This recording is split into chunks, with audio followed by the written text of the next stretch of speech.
দিনাজপুরের এই রাজবাড়িটি আসলে একটি ঐতিহাসিক রাজবাড়ি। এই রাজবাড়িটি 10,737 একর জমির উপরে গঠিত। রাজা রাজাই ছিল। এখন এই এই যে রাজবাড়িটি আমাদেরকে এই স্যার ঘুরিয়ে দেখাবে। এই স্যার বাংলাদেশ ফুটবল বড় টিমের রাজবাড়ি। কোচ। রাজনৈতিক ছোট জায়গা হয় না, অন্যান্য রাজবাড়ি তাও এত বড় জায়গা নিয়ে নাই।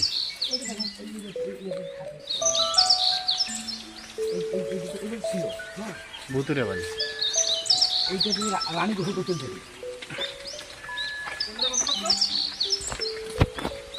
এই যে এই রানী গোসল এখানে এই পুকুরে রানী গোসল করতো। এই যে প্রাচীর দেখছো, মানে সব ভাঙে গেছে, ভাঙিয়ে দিয়ে আর কি এখানে পুকুরে।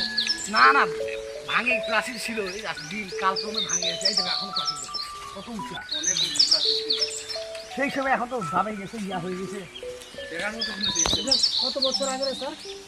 এটা 200 বছর, 120 বছর। এটা তো আমরা তো জন্মের পর থেকে এরকম মানে দেখি এই ঘাট এইখানে এই পুকুরে রানী করছে, কারণ চারিপাশে প্রাচীর ছিল। এই কত উঁচা ওয়াল। রাজা রাজাই ছিল, রাজার মতোই থাকতো, রাজার মতোই রাজা রাজাই ছিল। এই যে রামনাথ, রাম সাগরদার নাম রামনাথ, মানে ওই ওরও বাপ রাজা ছিল। এটা মনে হয় সম্ভবত চেঞ্জিং রুম ছিল হয়তো বা।